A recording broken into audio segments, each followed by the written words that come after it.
자리가 좀 정리가 되었나요? 네, 여기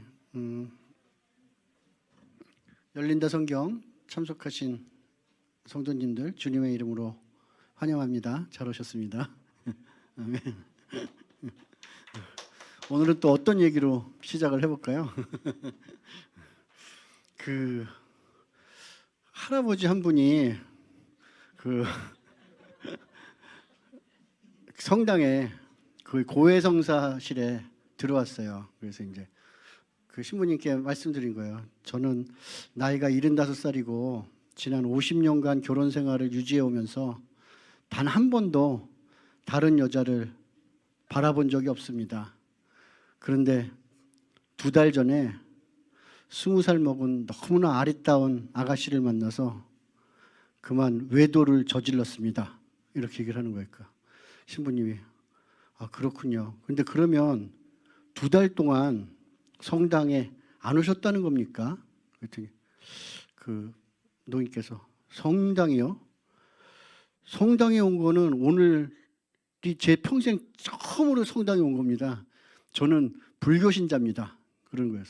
아니 그러면 그런 고백을 왜 저한테 하십니까? 그랬더니 노인이 이러시는 거예요. 동네 사람들한테는 다 자랑을 했는데 신부님께만 아직 못했거든요. 웃긴가?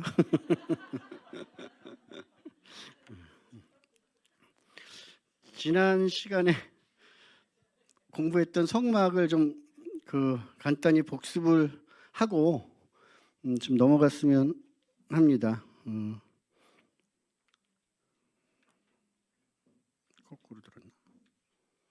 이게 기억하시나요? 지난주에 봤던 이 성막 잘못 썼네. 성막의 구조인데 성전의 구조라고 썼는데 하여튼 그 화면에서 보시는 것 같이 하나님이 모세에게 지시하신 성막은 한 큐빗이 50cm라고 가정을 했을 때 그 동서 길이가 50m, 남북의 길이가 25m에다가 그 휘장의 높이, 그러니까 둘러싼 그 울타리의 높이는 2m 50cm 정도 되는 휘장으로 쳐져 있습니다.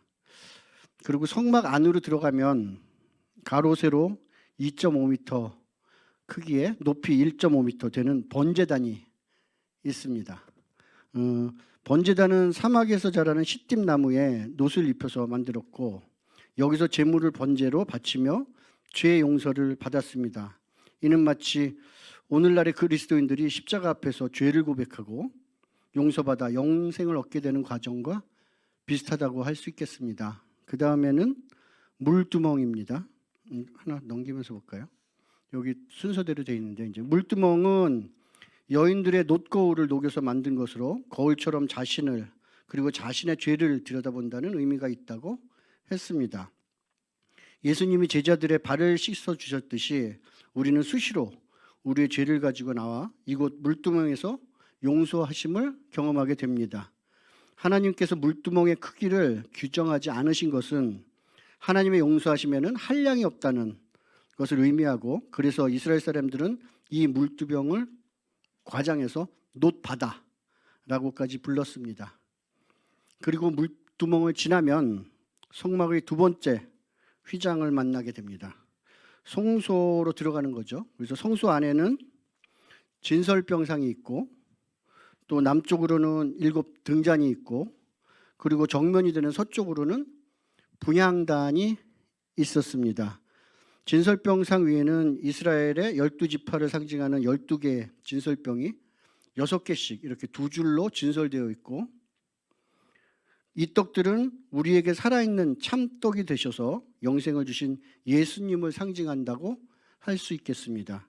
요한복음 6장 58절에 보면 예수님께서 스스로 나는 하늘에서 내려온 산떡이니 사람이 이 떡을 먹으면 영생하리라 라고 말씀하셨습니다. 진설병상의 건너편 즉 남쪽에는 소위 메노라라고 하는 7등잔이 있습니다. 살구꽃 형상을 한 이 7등잔은 한 달란트의 정금을 두드리고 또 두들겨서 이런 단조의 방식으로 만들어졌고 이 메노라 안에는 성령을 상징하는 올리브 오일, 그러니까 감람유가 가득 차 있었습니다. 성막 안에 유일한 비친 이 일곱 등잔은 하나님의 일곱 영 있죠. 여호와의 영, 지혜와 총명의 영, 모략과 재능의 영, 지식과 여호와를 경외하는 영, 이렇게 일곱 가지 영을 상징하기도 하고, 또 여호와 하나님이 직접 제정하신 이스라엘의 일곱 절기, 유월절, 무교절, 초실절, 또 오순절, 그리고 가을 절기인 나팔절, 대속죄일, 초막절, 이렇게 일곱 절기를 상징하기도 합니다.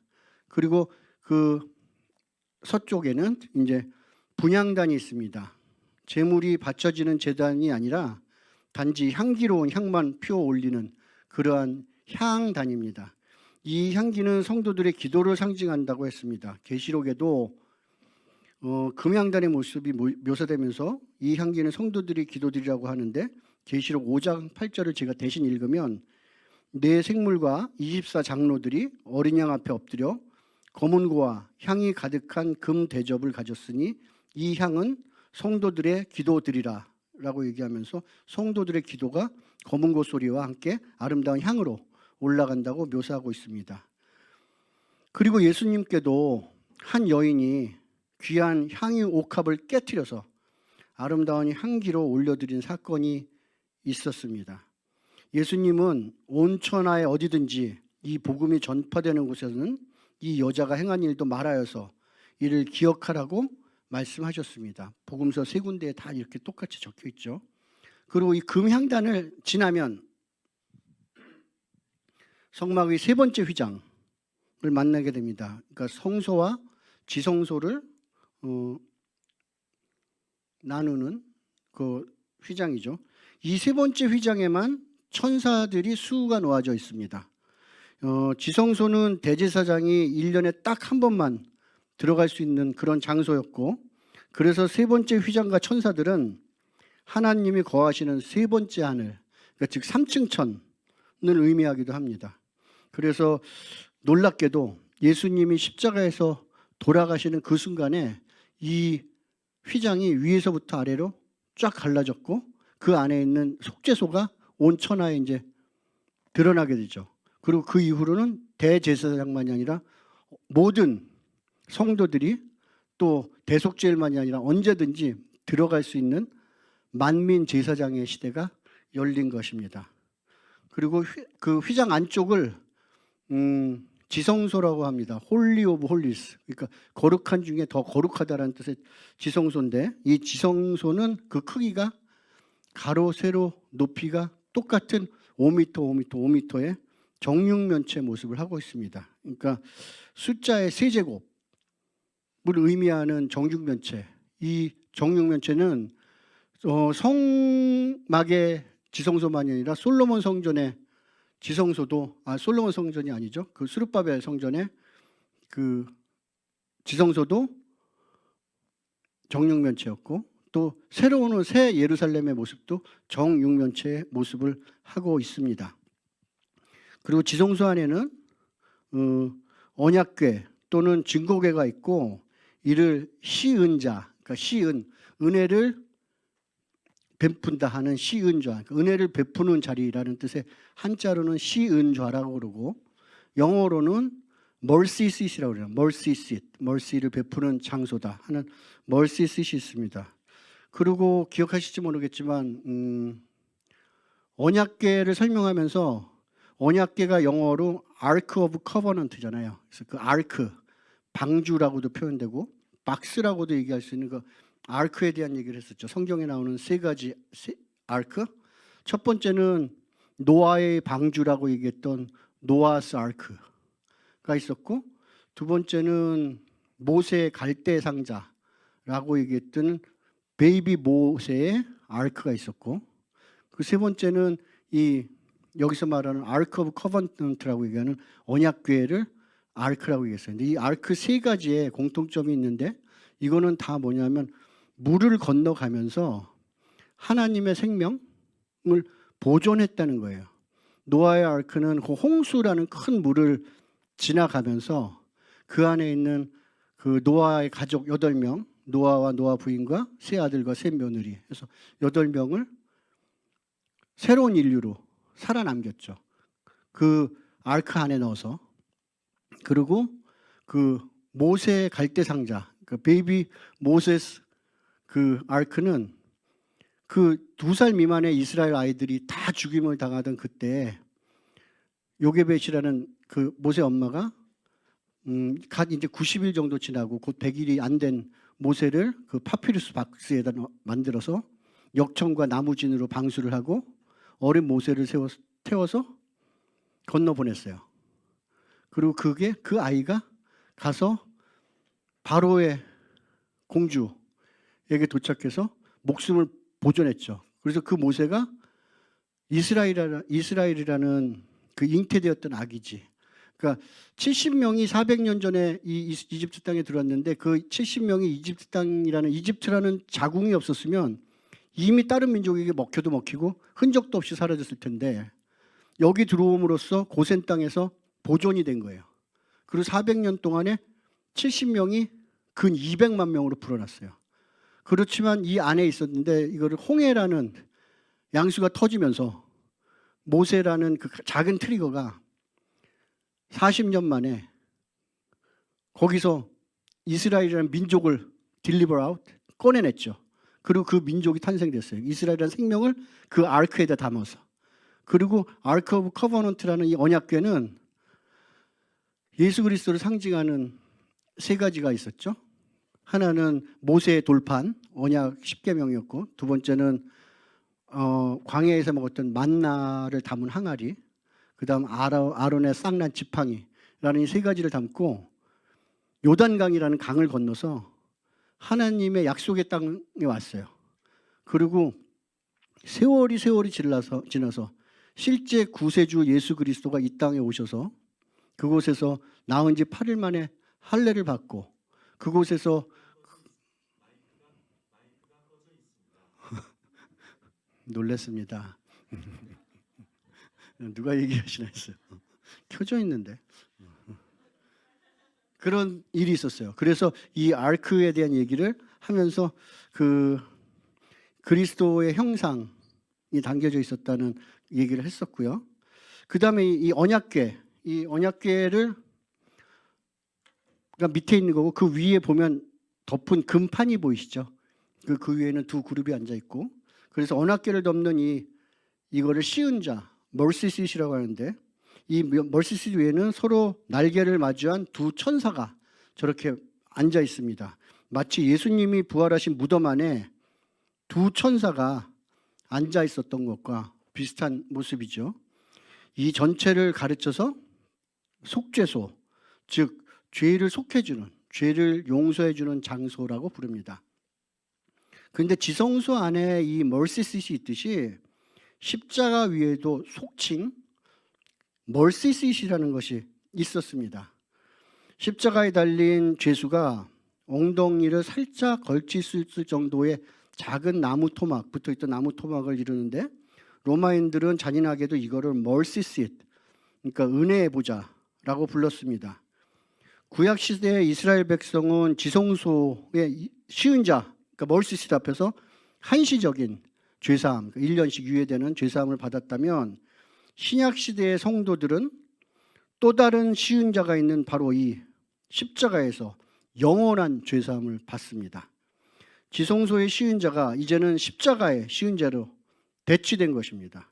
하나님은 로마인들이 불손한 의도로 이름 지은 시은자를 십자가 보혈의 시은자로 만드신 겁니다. 그러므로 지성소에 있던 시은자가 장차 올 일에 대한 그림자였다면 십자가에 있는 시은자는 그 그림자의 실체가 된 것입니다. 이런 말씀 기억나나요? 그러므로 너희들이 지키는 안식일, 월삭, 절기 이런 것들은 다 장차 일어날 일들의 그림자이고 그 몸은 그리스도니라 얘기했는데 그 몸은 그리스도를 영어로는 뭐라고 했냐면 The reality will be found in Christ. 그 실체는 그리스도에서 찾는 거예요. 뭐 예를 들면 이하컨이라는 사람이 있고 여기 그림자가 있으면 이 그림자를 보고 이하컨이라는 사람을 상상을 하는데 이제 그런 이야기하는 사람이 다시 나타나 보면 그림자랑 닮았네. 길이나 뭐 두께나 이런 게 닮았네. 이런 게 되는 거죠. 실체가 된 거예요. 그렇게 얘기를 하는 거죠. 그리고 마지막에 우리가 저 얘기를 했었어요. 경고감말구. 그래서 이거를 우리는 성막기도라고 해서 우리 교회에서는 기도를 하고 있는데 하나님을 만나는 프로세스죠. 경고감말구는 그러니까 경배, 고백, 감사, 말씀, 간구 이거였고, 이거는 성막에 있는 순서대로이기 때문에 성막기도라고 했죠. 경배는 뭐냐면 성전에 올라갈 때, 성막에 들어갈 때 그 시편 114편부터 시작되는 그 성전에 올라가는 노래들을 부르면서 경배와 찬양으로 성전에 들어가요. 들어가면 번제단과 물두멍 앞에서 우리 죄를 내놓고 죄사함을 받죠. 그게 경배 다음 고백. 감사는 진설병상 앞에 서서 참 떡 되시는 예수 그리스도의 그 떡으로 말미암아 생명 주신 거에 대한 감사를 올려드리고, 그 다음 메노라라는 7 등잔 앞에서 하나님의 7명, 그리고 말씀이신 그 불빛 앞에서 우리가 말씀으로 조명을 받아야, 그리고 분향단 앞에서 기도와 간구, 경고, 감, 말까지 왔어요. 말씀. 그 다음 간구. 그래서 저 분향단 앞에 가서 우리의 기도와 간구로 하나님 앞에 아름다운 향기로 올려드릴 때 휘장이 찢어지고 휘장 안에 있는 지성소, 멀시싯, 하나님의 은혜의 보좌 앞에서 하나님을 만나는 거죠. 저 그 두 그룹이 천사가 마주보고 있는 저기를 갖다가 거룩이라고 얘기하는데 저거를 쉐카이나라고 그러거든요. 쉐카이나 글로리. 그리고 쉐카이나 글로리를 저희가 맞이하게 되는 거예요. 그래서 그런 경고 감말구의 순서에 따라서 저희가 기도하면서 하나님을 만나는 걸 저희가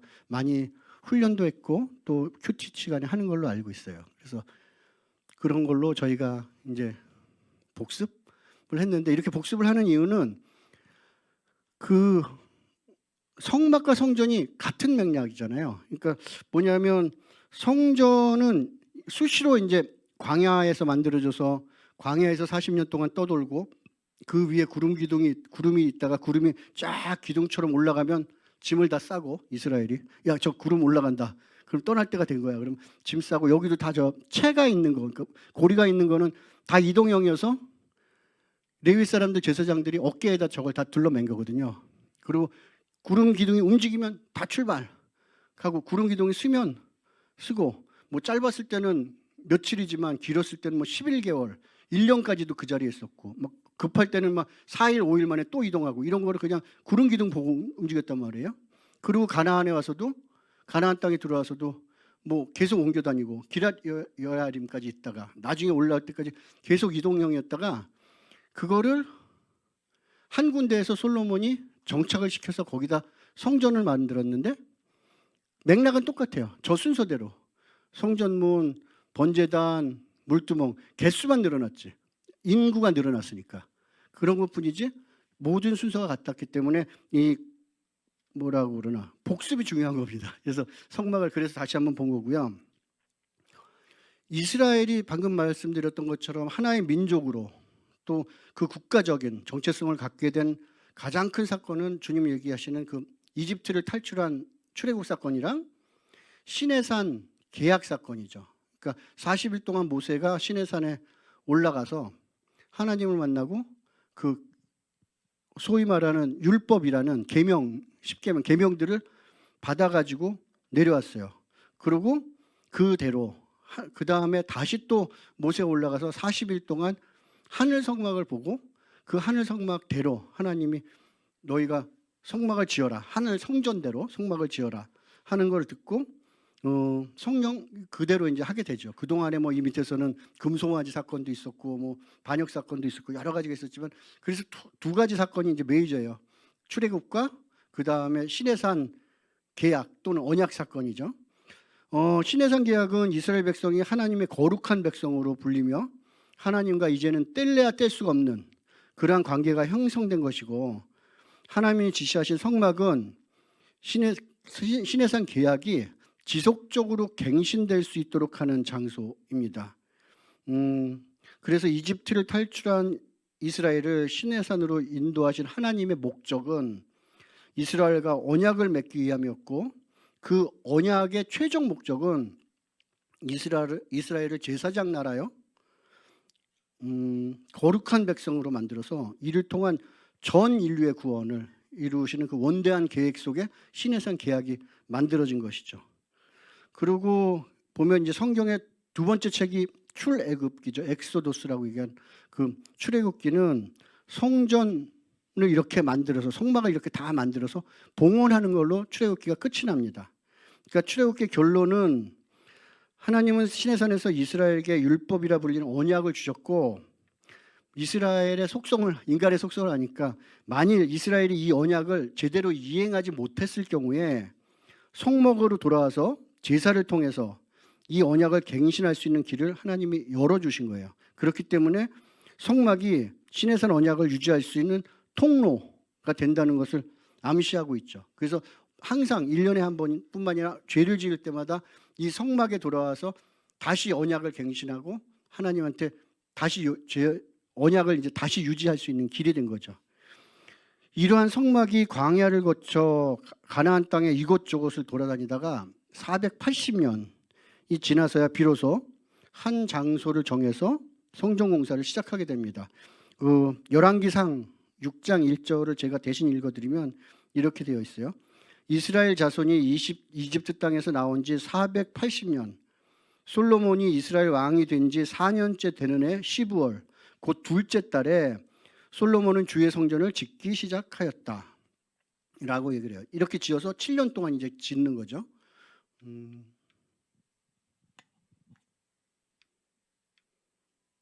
이게 왜 잘 안 되나? 이것 좀 하나 넘겨줄 수, 네. 이게 성전의 모습이에요. 좀 뭔가요?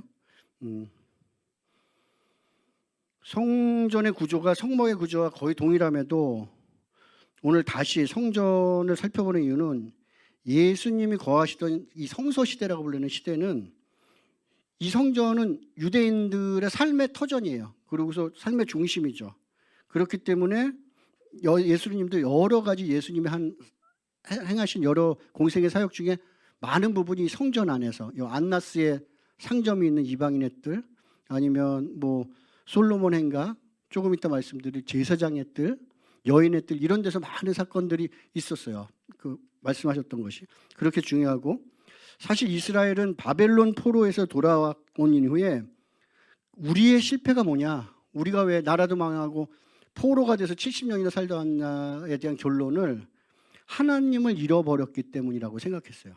그래서 느헤미야 또 스룹바벨 이런 사람들을 중심으로 성전을 재건축하고 그 다음부터는 성전 중심의 삶을 이제 살기 시작해요. 그리고 예수님 때에 이르서는 그렇게 된 열심이 더 지나치고 지나쳐서 이제는 필요 이상의 허례허식 또 그리고 위선이 난무하는 그러한 시기가 되어버렸어요. 그래서 예수님은 하나님이 소외된 바리새인들의 종교적 위선 그런 것들을 나무라셨고 성전에서 그들을 가르치셨죠. 처음에는 솔로몬 행각에서 또 그 다음에는 왕의 행각에서 이렇게 가르치셨어요. 그 하나님의 진심을 알려주기 원하신 거죠. 그래서 이 성전을 이해한다면 하나님의 임재 속으로 들어가서 신령과 진정으로 하나님을 예배하는 영적인 예배 코드를 우리가 아까 말씀드린 것처럼 좀 더 체계화할 수 있다고 생각해서 이렇게 성전을 봅니다. 성전은 예수님이 공생애를 보내신 주요 공간적 배경이 되는데 사복음서 마태, 마가, 누가, 요한복음에서 보면 가장 빈번하게 예수님이 다니셨던 현장이 세 군데 정도로 압축이 되는데 첫 번째는 그 가버나움, 뭐 고라신, 벳세다 이렇게 얘기하는 게네사렛 평야 그때 현무암이 많고 그랬던 게네사렛 평야가 되겠고요. 두 번째는 이제 베다니에서부터 예루살렘 올라가는 길, 뭐 베다니, 벳바게 그럼 예루살렘 올라가는 그 나사로의 집과 그 지역. 세 번째는 바로 이 성전이에요.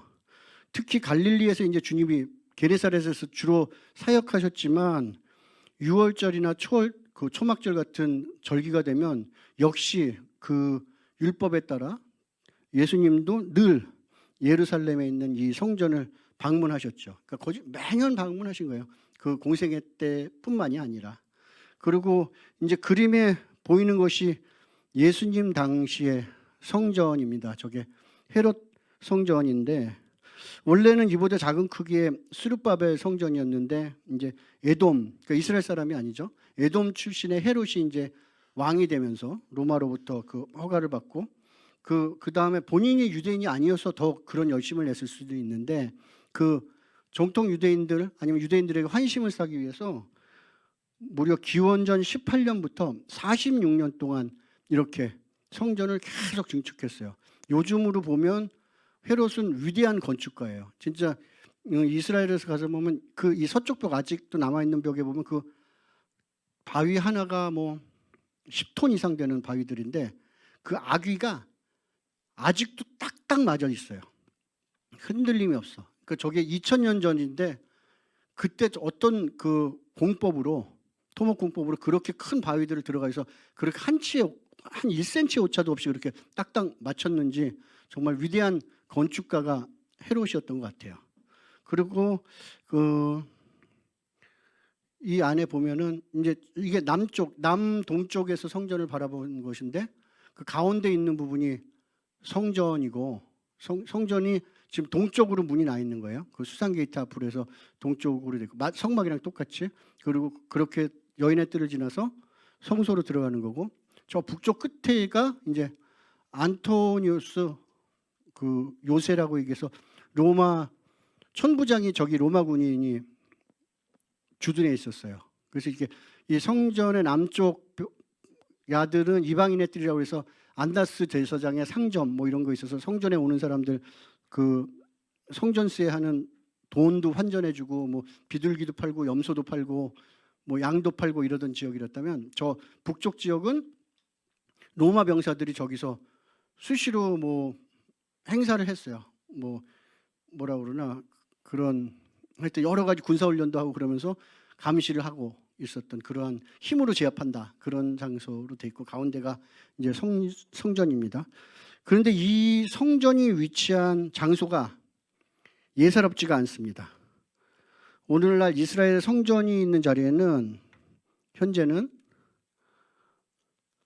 이렇게 황금돔 그 다음에 알악사라는 그 모스크가 있어요. 그러니까 요거는 예루살렘의 남쪽에서 북쪽을 향해 가지고 찍은 사진인데 저 가운데 동그랗게 보이는 황금돔이 보이시나요? 보이고 요 황금돔의 오른쪽이 이제 동쪽이고 동쪽 문이고 그 성 밖으로 있는 게 여기다 동쪽 벽을 막아놨고 이건 다 무덤이에요. 이슬람 사람들의 무덤. 왜냐하면 예수님이 동쪽 문을 통해서 들어온다고 그랬기 때문에 이 사람들이 콘크리트로 막아놓고 무슬림들이 거기다 자기네 무덤을 다 만들어놨어요. 그리고 이쪽 끝에 보이는 게 이게 성전의 마지막 남은 서쪽 벽. 그래서 여기가 통곡의 벽이라고 부르는 이거예요. 그쪽이고. 이런 모양으로 돼 있는데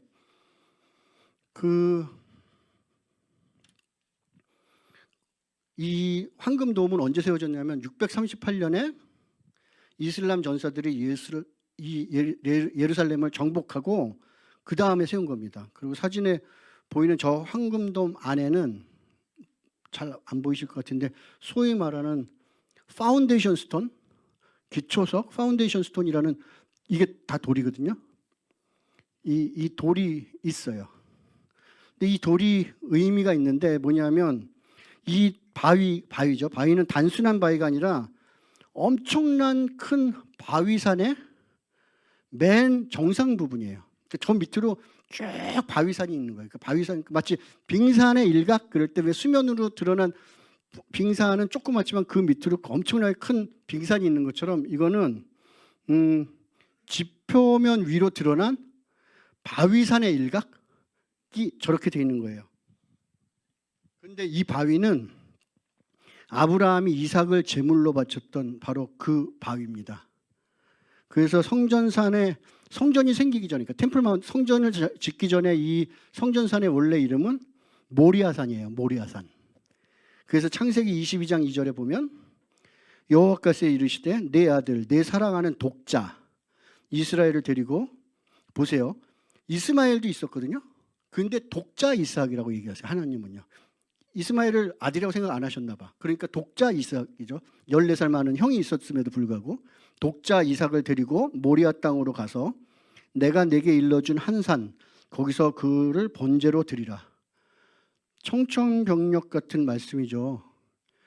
나이 100세에 얻은 독자 이삭을 갖다 바치라고 했는데 아브라함은 고민도 하지 않고 그냥 날이 밝으니까 바로 종 둘과 아들 이삭을 데리고 길을 떠나서 브엘세바에서 사흘 길을 걸어서 모리아 산에 이르게 돼요.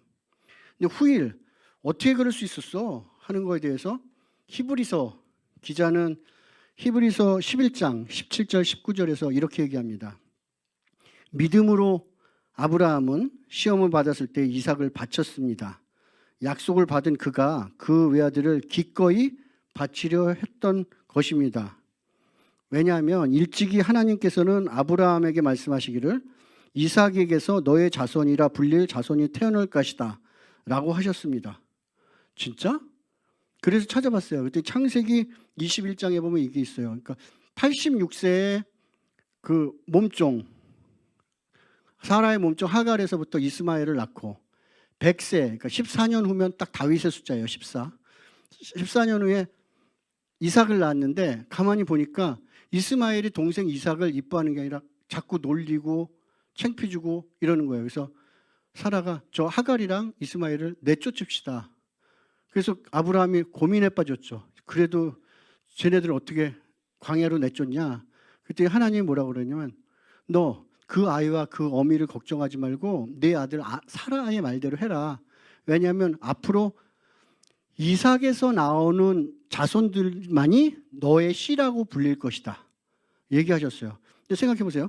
하나님이 창세기 12장에서 너 이스라엘 아브라함 앞으로 네 자식이 저 하늘의 별처럼 많을 것이고 네 자손이 저 바다의 모래알처럼 많을 것이라고 얘기했는데 그 자식들이 다 누구냐면 이삭을 통해서 나오는 씨앗들 그 오프스프링만 네 자녀라고 불릴 거라고 얘기하면 하나님이 이삭을 그래서 다음 주라 이렇게 얘기해요. 그래서 19절에 그래서 아브라함은 하나님께서 이삭을 죽은 사람들 가운데서 되살리실 수 있다고 생각하였습니다. 그러니까 죽이더라도 하나님은 그 약속이 있기 때문에 하나님이 나한테 한 약속이 있기 때문에 하나님은 얘를 또 살릴 거야. 그렇기 때문에 기꺼이 바쳤다는 거예요. 그러므로 비유컨대 성경 말씀이에요. 19장 뒤에 그러므로 비유컨대 아브라함이 이삭을 죽은 사람들 가운데서 되받은 것입니다. 이렇게 얘기를 했으니까 이렇게 할 수 있었던 이유를 훗일 히브리서 기자가 이렇게 얘기하고 있는 거죠. 그렇기 때문에 아브라함은 하나님의 약속을 철석같이 믿었기 때문에 죽이라 해도 이렇게 얘기해요. 모리아 산은 아브라함이 독자 이삭의 죽음과 부활을 본 곳입니다. 이 사건은 하나님의 구속 사역에 대한 강력한 예표 또 그림자입니다. 하나님의 독생자 예수를 통해 이루어질 하나님의 구원 계획이 있었다면 모리아 산에서 드려질 뻔했던 독자 이삭을 통해 그 계획은 잘 드러났고 이러한 역사적인 장소에 하나님은 자신의 임재의 상징인 성전의 기초를 놓으려고 계획하셨던 거죠. 이미 수백 년 전에. 그리고 이제 세월이 흘러서 다윗의 때가 돼서 다윗은 자신의 마음대로 인구 조사를 해본 거예요. 그리고 그 하나님의 징계를 받아서 이제 선지자 가시와서 얘기했죠. 하나님의 세 가지 중에 너 징계를 받긴 받아야 되겠는데 세 가지 중에 정하란다. 하나는 이스라엘 전체 7년 동안의 흉년이야. 두 번째는 그 반란이 일어나서 내가 3개월 동안 도망 다니는 거야. 세 번째는 이스라엘 전체의 역병, 전염병이 3일 동안 도는 거야. 어떻게 할래 했더니 다윗이 세 번째 거를 정했어요.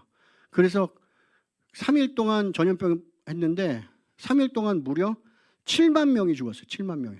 그리고 그 3일째 되는 날 예루살렘까지 와서 그 죽음의 사자가 치려고 그러는데 하나님이 그 마음이 바뀌셔서 그만하면 됐다. 이제 그만해라. 그래서 그 죽음의 사자가 어디로 갔냐면 여부수 사람 오르난, 여부스 사람 오르난의 타작마당에 서게 되는데, 그 오르난의 타작마당이 어디냐면 바로 이삭이 바쳐졌던 모리아산의 바로 이 자리예요. 다윗은 선진자 가세의 충고대로 그냥 강탈한 게 아니라 오르난의 그 타작마당을 금 600세겔을 주고 이 땅을 사서 거기에다 제단을 쌓고 번제와 화목제를 올려드렸는데, 이때 하나님이 하늘로부터 불을 내리셔서 번제단에다 불을 해서 화답하셨어요. 그 응답하신 거예요. 그래서 거기서 칼을 들고 서 있던 천사 역시 하나님의 내리는 불을 보고 그 칼을 걷어들여요. 그리고 이제 하늘로 올라가게 되는 사건이 있죠. 이거를 보고 다윗은 이렇게 선언했어요. 이곳이 여호와 하나님의 성전이요 이스라엘의 번제단이다. 얘기를 하면서 다윗은 정한 거죠. 성전을 세운다면 이 자리야. 약속한 이 자리야가 된 거죠. 이스라엘의 중심부에 위치했던 여부스는 다윗 왕 때까지도 이스라엘에게 정복되지 않은 가나안의 성읍이었습니다. 이것을 정복하고 이스라엘의 수도로 삼은 것은 다윗 왕의 최고의 업적으로 아직까지도 평가가 되죠. 그리고 다윗은 20년 동안 기럇 여야림에 있던 언약궤를 이제 다윗성으로 올려옵니다. 왜 우리 찬양 부르는 다윗처럼 춤을 추면서 하는 이 찬양이 바로 이때 다윗이 너무 기뻐서 막 춤을 추면서 뒤에서는 제사장들이 언약궤를 메고 올라오고 있고, 거진 다윗은 맨 앞에서 왕인데 거진 벌거벗은 상태로 막 춤을 추면서 올라오는 이런 사건이 있었죠. 그리고 그렇게 됨으로써 예루살렘은 온 이스라엘의 중심이 됐고, 지금은 전 세계에 아주 중동의 화약고라면 그 정점에 있는 곳이 이 성전산이 된 것이에요. 그 다윗이 죽고 솔로몬이 왕이 되어서 아버지 다윗이 미리 예정한 모리아산 정상에 하나님의 성전을 짓기 시작했고, 수백 년 전 이삭이 제물로 바쳐줬던 바로 그 자리에 지금도 있는 저 파운데이션 스톤이라고 얘기한 그 이삭이 누웠던 그 자리, 바로 그 자리에 언약궤를 올려놓고 그 언약궤의 위치를 중심으로 지성소를 짓고 성소를 짓고 성막을 짓고 이렇게 해서 성전이 완성이 됩니다. 그리고 예수님이 다시 오실 때 이제 감람산 위에서 승천하셨던 주님이 다시 감람산으로 오셔서 이제 성문 동쪽의 동쪽문을 통해서 들어오셔서 이곳 바로 이 황금돔 안에 있는 이 파운데이션 스톤, 저 위에 예수님의 보좌를 만들고 그것에 좌정하셔서 1000년 동안 다스리실 거라고 생각되는 저 자리입니다. 그래서 성전이 세틀다운 정착했을 때는 이러한 그 하나님의 예비하심이 있었고요. 그 다음에는 지난번 절기 때도 얘기했고 또 다시 얘기해야 되는 것 중에 하나가 이제 예수님이 성전에서 행하셨던 유명한 사건 중에 하나가 바로 예수님의 생수의 강 비유 사건이 되겠죠.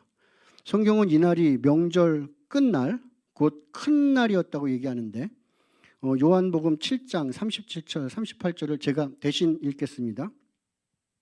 명절 끝날 곧 큰 날에 예수께서 서서 외쳐 이르시되 누구든지 목마르거든 내게로 와서 마셔라. 나를 믿는 자는 성경의 이름과 같이 그 배에서 생수의 강이 흘러나오리라 하시니 라고 말씀하셨어요. 이 명절 끝날 또는 큰날, 이런 유대인의 7절기 중에 마지막 절기인 초막절, 초막절은 7일간 즐기는 그 절기였는데 그 7일 중에 마지막 날을 명절 끝날이라고 그러고 큰날이라고 그래요. 초막절 기간 동안 모두 70마리의 황소가 번제로 드려지는데, 이는 창세기 10장에 보면 노아의 아들 셈과 함과 야벳이 나오고 그들로부터 나온 70개의 그 종족이 있거든요. 아들들의 이름. 그 셈의 아들은 이러하고 함의 아들이 이렇고 야벳의 아들은 이렇게 되는 그런 70개의 열방을 상징한다고 하고, 이 7일 동안 첫날 황소 13마리, 그로부터 하루에 한 마리씩 줄여서 둘째 날 12마리, 11마리, 10마리 이렇게 하면은 7일째 7마리를 잡으면 70마리가 되겠죠. 되나요? 수학 선생님 계시니까 13마리, 12마리, 11마리, 10마리, 9마리, 8마리, 7마리 하면 끝에서 13, 7 하면 20이고 12, 8 하면 20이고 그렇지 11, 9 하면 20이고 또 10이 있으니까 70마리 되겠네. 하여튼 이렇게 해서 그 70마리의 황소가 번제로 드려지고 그 또 이 7일간의 기간 동안 성전 안에서는 독특한 행사가 열리죠. 이 성전에 보면은 여러 가지 뜰이라고 구분이 되는데 이게 없어서 요 밑에 부분을 이방인의 뜰이라고 그래요. 이방인의 뜰. 그래서 이방인들도 들어갈 수 있지만 그 이상으로는 들어가지 못해요. 그래서 후일에 이제 바울이 그 로마인이죠. 헬라인을 제자를 데리고 여기까지밖에 안 갔는데 바리새인들이 바울이 그 사람을 데리고 이 안에까지 들어왔다. 그래가지고 이제 바울을 기소하고 뭐 이렇게 된 일이 벌어지고, 그 다음에 여기가 성소인데 요 앞에 있는 데를 여인의 뜰이라고 불러요. 여인의 뜰. 그건 뭐 여자들만 들어갈 수 있는 게 아니라 여자들도 들어갈 수 있는 길이에요. 여기까지는 여자들도.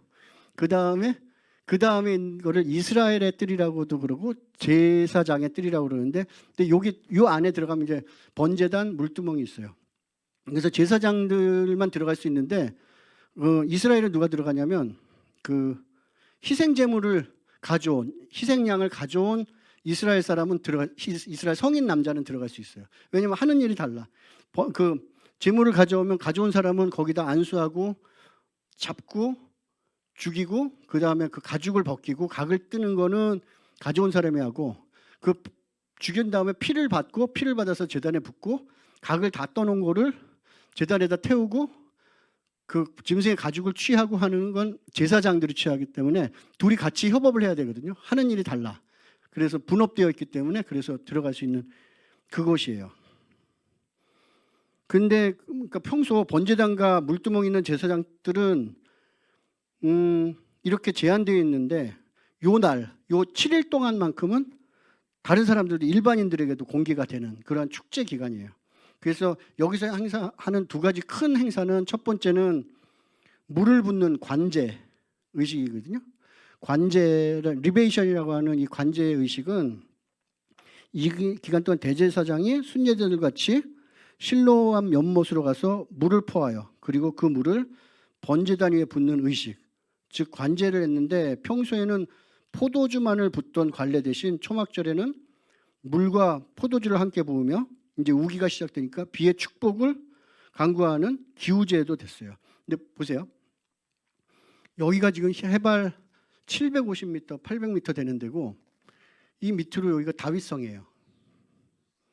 그리고 이 밑에 실로암이야. 그리고 이 실로암 물은 이게 스스로가 물이 나오는 샘물 아니 스프링 워터가 아니라 이건 그냥 연못이에요. 물을 받아놨어요. 그리고 이 성전 밖에 있는 이쯤이나 될까? 기혼샘이라는 물이 있거든요. 근데 기혼샘에서부터 히스기야가 그러니까 사내립 아수르가 쳐들어왔을 때 공성전을 펴는데, 그러면 성 안에 갇혀 있는 이스라엘 백성들한테 제일 필요한 게 식수잖아요. 근데 이 안에는 샘물이 없어. 그래서 몰래 기온샘을 가리고 지하 터널을 팠어요. 550m 정도. 그래서 이 밑에 있는 실로암에다 만들어 놓고, 이건 석회석을 깎아서 만든 인공적으로 깎아서 만든 저장소, 컨테이너 아니면 그 저수 용기거든요. 이걸 실로암이라고 불렀어요. 그래서 여기에 와 있는 거예요. 그런데 엄청 가파라요. 이 높이가 숨이 헐떡헐떡 되는 데다가 끝에 가면 더 가파르고. 근데 대제사장이 여기까지 내려와서 물을 퍼 길어가지고 이 길을 올라가는 거죠. 올라가서 성전 제사장의 뜰에까지 가져가서 물을 붓는 행사를 하는 거예요. 고역이에요. 고역. 엄청 고역이고 되게 가파래요. 한 가지 좀 인상적인 거는 여기를 내려오는 길이 하나는 이스라엘 사람들이 쓰는 길이고 하나는 여기 팔레스타인 사람들이 쓰는 길인데, 이 골목이 두 개가 있거든요. 이스라엘 사람들이 쓰는 골목은 유럽 도시 같아요. 쓰레기 하나도 없고 깨끗하고 관광 명소 같아요.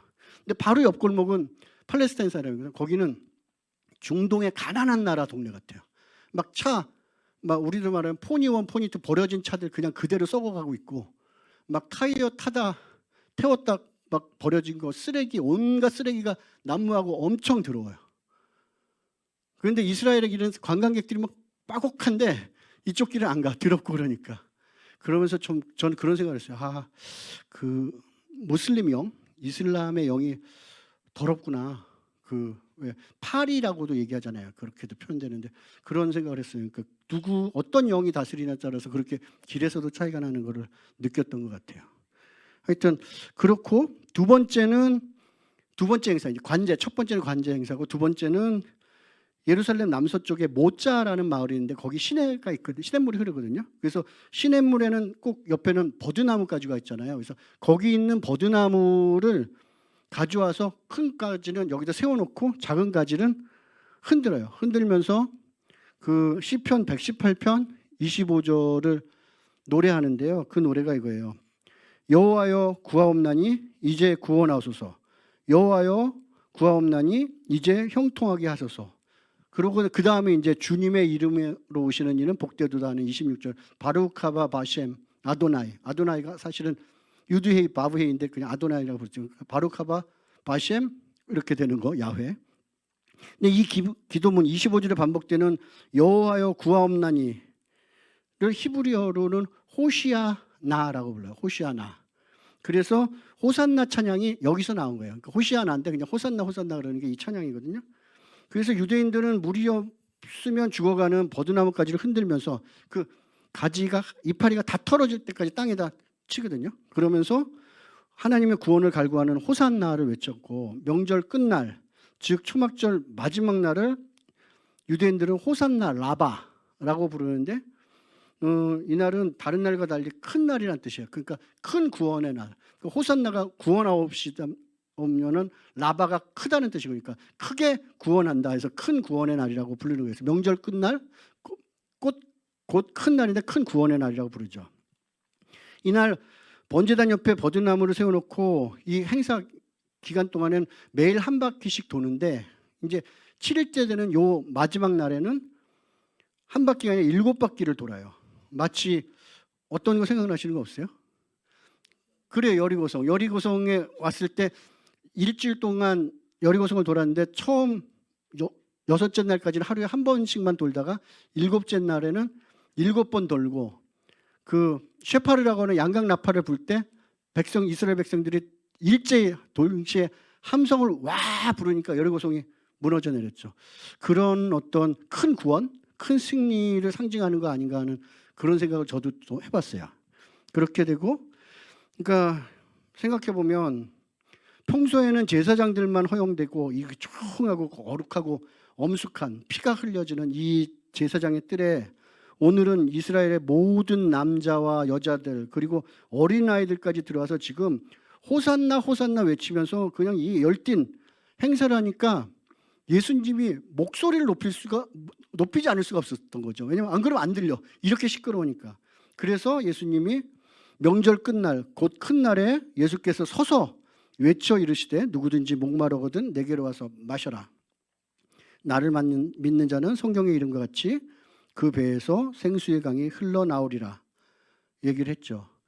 근데 보세요. 생수의 강은 모든 생명체를 살아나게 하는 생명수강이 맞죠. 그런데 이들이 관제로 붓고 있던 이 실로암 물에서 가지고 올라온 거예요. 근데 이 실로암 물 자체는 여기가 샘의 원천이 아니야. 말씀드린 대로 샘의 원천은 기온샘이에요.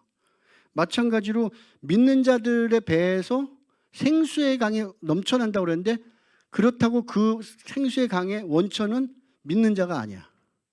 예수님이에요. 예수님으로부터 그러니까 원천이 있는 거야. 근데 원천에서 나온 거를 퍼날랐는데도 그게 생명이 넘쳐나는 일이 벌어진 거죠. 예수님이 그래서 얘기를 한 거예요. 내가 원천이지를 암시적으로 얘기를 하죠. 근데 성경에는 물의 원천에 대한 이야기가 좀 서사시처럼 흐르고 있어요.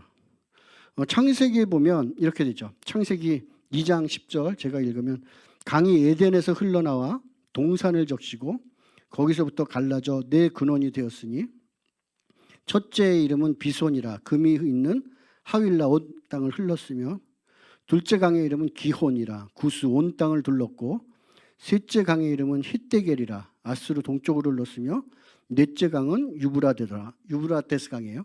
그러니까 뭐냐면 네 갈래로 나갔다는 건 온 세상으로 나갔다는 거예요. 우리도 왜 이렇게 하죠? 천지사방 갔다가는 사방이라고 얘기하는 네 갈래가 되고, 이게 어디서 나왔냐면 그 근원이 강이 에덴에서 흘러나왔다고 얘기하는데, 그거 기억하시나요? 에덴이란 말의 기원 중에 히브리어 언어는 기쁨이란 뜻이 있죠.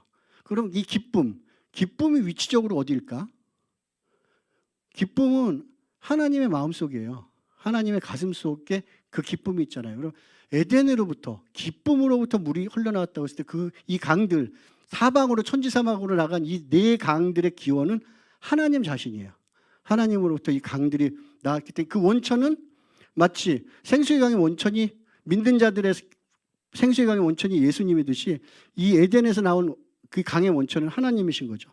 그리고 에스겔서에도 이 비슷한 강이 나오는데 좀 길어서 제가 읽겠습니다. 천천히. 에스겔서 47장 1절부터 12절이니까 좀 긴데, 그러니까 천사가 에스겔을 나를 데리고 성전문에 이르니 성전의 앞면이 동쪽을 향하였는데, 그 동쪽을 향한 문은 이 하나님의 성전이에요.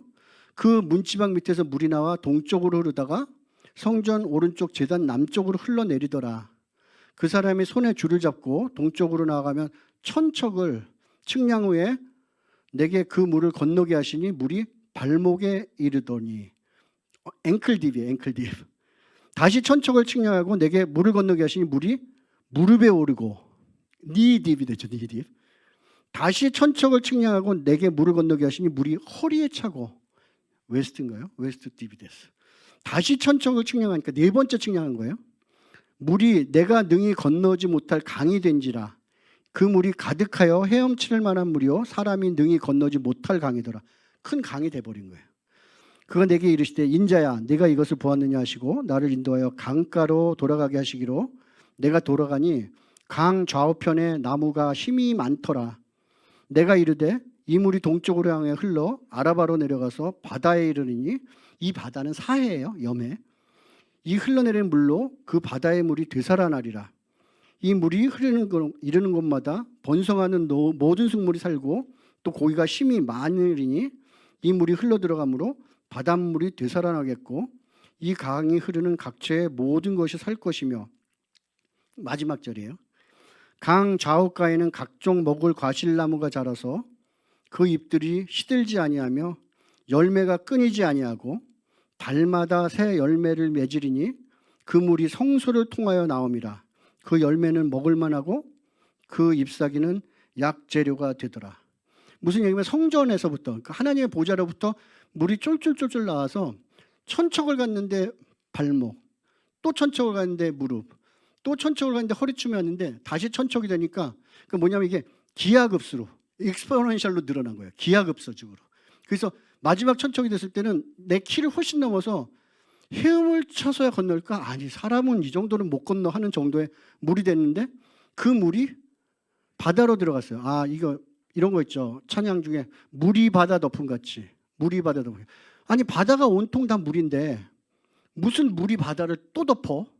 얘기하는데 그런 뜻이 아니라 성경에서 말하는 바다와 물은, 바다는 솔트 워터예요. 솔티 워터. 그러니까 소위 말하는 쓴물이라고 얘기하는 거고, 거기 나오는 그 물은 프레시 워터예요. 하나님의 생수. 그러니까 민물이에요, 민물. 그래서 물이 바다를 덮는다는 것은 바닷물이 민물로 다 변해버린 거예요. 그거를 바다가 되살아났다라고 여기 표현하는 거예요. 그래서 흘러내는 물로 그 바다의 물이 되살아나고, 또 물이 흘러들어가므로 바닷물이 되살아나겠다는 건, 물이 되살아났다는 건 솔트워터가 프레시워터가 된 사건이거든요. 그러므로 더 이상 바다가 없겠고 하는 그 계시록의 말씀 역시 솔트워터, 그러니까 악한 바다, 하나님을 알지 못하는 게 없어졌다는 얘기가 되는 거예요. 그렇게 됐고, 지금 예수님이 성전에서 나온 그 물이 자기를 믿는 자들의 배에서 생수의 강에 대해 흘러나올 것이라고 선포한 것처럼, 에스겔이 본 생수의 강, 생명수의 강, 원천이 성전이었듯이 이 원천이 예수님이 되신 것이에요. 그리고 놀라운 거는 창세기에서 흘러내린 강물, 에스겔에서 봤던 이 강물, 그리고 예수님이 얘기하신 믿는 자는 그 배에서 생수의 강이 넘쳐 나오겠다는 그 강물이 새 예루살렘 도성에도 있어요. 그러니까 이건 계시록 22장 1절 2절인데 사도 요한이 얘기하는 거예요. 천사는 또 수정과 같이 빛나는 생명수의 강을 내게 보여주었습니다. 그 강은 하나님의 보좌와 어린 양의 보좌로부터 흘러나와서 도시의 넓은 거리 한가운데를 흘렀습니다. 이렇게 흐른 거죠. 강 양쪽에는 12종류의 열매를 맺는 생명나무가 있어서 달마다 열매를 내고 그 잎사귀는 나뭇잎은 민족들을 치료하는 데 쓰입니다. 비슷하지 않아요? 에스겔서 40장 12절에 그 강 좌우에는 각종 먹을 과실나무가 자라서 그 잎이 시들지 않고 열매가 끊이지 않고 달마다, 그러니까 매달 12달 새 열매를 맺고 그 열매는 먹을 만하고 잎사귀는 약 재료가 되었다는데, 여기도 똑같이 얘기해요. 강 양쪽에는 12종류의 열매를 맺는 생명나무가 있어서 매달 열매를 맺고 그 나뭇잎은 민족들을 치료하는 데 쓰입니다. 그러니까 같은 강을 본 거예요. 에스겔이 본 이 강은 새하늘과 새 땅에 있는 그 땅을 본 거예요. 그 얘기는 뭐냐면 에스겔의 때에 이미 새하늘과 새 땅, 새 예루살렘은 완성되어 있었어요.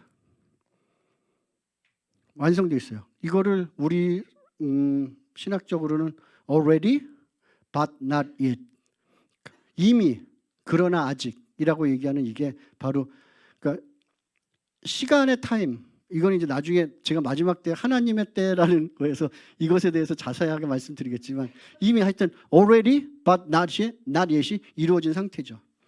그래서 성경에 따르면 수많은 선지자들이 이 생수의 강을 봤어요. 이사야서 43장, 44장, 55장, 58장, 요엘서 3장, 스가랴서 13장, 14장, 뭐 수많은 사람들이 이걸 봤고 묘사해 왔어요. 그리고 스가랴서 14장 8절은 특히 이렇게 얘기해요. 그날에 생수가 예루살렘에서 솟아나서 절반은 동해로 절반은 서해로 흐를 것이라. 여름에도 겨울에도 그러하리라 라고 얘기를 합니다. 이런 얘기가 있어요. 아는 만큼 보인다.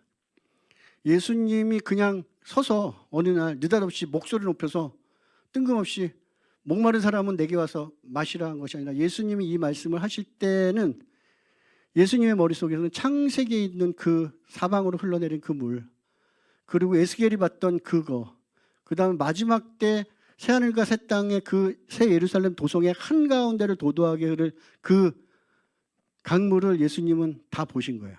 그리고 그런 일들이 나를 믿는 자들에게, 나를 통해서 이 땅 가운데 일어날 거라고 얘기를 합니다. 말씀을 마치면서 저런 얘기 한번 하고 싶어요. 시편 1편 1절에 이렇게 나와 있어요. 복 있는 사람을 얘기하면서, 복 있는 사람은 악인의 꾀를 따르지 아니하고 죄인의 길에 서지 아니하고 오만한 자의 자리에 앉지 않냐고, 오직 여호와의 율법을 즐거워하여 그 율법을 주야로 묵상하는 자로다. 저는 시냇가에 심은 나무가 시절을 따라 열매를 맺으며 그 잎사귀가 마르지 아니함 같으니 그 하는 일이 다 형통하리로다. 복 있는 사람의 모습을 어떻게 했냐면 시냇가에 심은 나무예요. 마치 강둑, 리버뱅크에 있던 수많은 나무들처럼 시냇가에 심은 나무야. 근데 그 나무는 시절을 따라 열매를 맺는데요. 맞아요. 12달 매달 열매를 맺는 이 계시록의 그 모습 같죠. 그리고 그 잎사귀가 마르지 않다. 그래서 그 민족들을 치료하는 약재를 쓸 그 잎사귀는 마르잖아요. 근데 그렇게 그 복 있는 사람을 그런 형태라고 하나님 말씀하셨는데, 그 나무가 열매 맺고 잎사귀가 마르지 않을 이유는 뭐냐면 시냇가에 있기 때문이에요. 공급하는 생수의 강, 생명수의 강을 빨아들이기 때문에 생명나무 열매를 가지고 있어요. 봐요. 이렇게 얘기해요. 시절을 따라 열매를 맺으면 그 행사가 끊이지 않는다. 그러니까 시절 그 잎사귀가 마르지 않는다는 얘기죠. 저를 때린 한 가지 말은 이게 있어요. 그 계시록 22장 2절에 이렇게 얘기했어요. 강 양쪽에는 12종류의 열매를 맺는 생명나무가 있어서 달마다 열매. 생명나무 어디서 들어보신 기억 안 나세요? 선악과를 따먹은 그 아담과 하와를 보고 하나님이 이렇게 얘기했죠. 저들이 선과 악을 알게 하는 나무를 열매를 따먹고 우리와 같이 되었으니 이제 저 생명나무 열매도 따먹고 우리와 같이 영생할까 하노라. 그렇기 때문에 동쪽으로 보내보내고 두 그룹과 빙빙 도는 불칼을 세워놓고 생명나무에 들어오지 못하겠어요. 접근 불가야. 근데 여기 계시록 22장에 새하늘과 새 땅에는 생명나무가 그냥 강가에 있는데 누구나 억세서 버려. 아무나 먹고 싶은 사람은 와서 떠먹을 수 있는 나무로 변해버렸어요. 그러니까 창세기에서 금기시되었던 생명나무가 계시록의 22장에서는 모든 성도들에게, 모든 백성들에게 오픈된 거예요. 생명나무가. 그리고 이 나무가 생존할 수 있는 이유는 강가에 있기 때문에, 생명수에 있기 때문에. 이렇게 성전의 얘기를 좀 마무리했습니다. 그래서 제가 잠깐 기도하고 마치겠습니다. 좋으신 하나님, 하나님을 생각할 때마다 또 주님 지으신 이 성막과 성전을 묵상하고 또 깨달을 때마다 주님의 생각이, 그 계획이 얼마나 신묘막직하신지 정말로 이룰 수가 없습니다. 주님은 선하시고 당신의 인자하심이 영원하십니다. 주님, 저희 마음 문을 열어서 깨닫게 하신 이 새로운 지식이 저희 마음속에 피와 살이 되고 저희 영혼에 뿌리를 내려서 저희 역시 시냇가에 심은 나무와 같이 시절을 따라 과실, 열매를 맺으며 잎사귀가 마르지 않는, 그러므로 그 하는 일이, 행사가 다 형통하는 복을 저희도 누리기 원합니다. 참 생명의 근원 되신 주님, 주님을 올려드립니다. 우리 주 예수 그리스도 이름으로 기도드립니다. 아멘. 수고하셨습니다.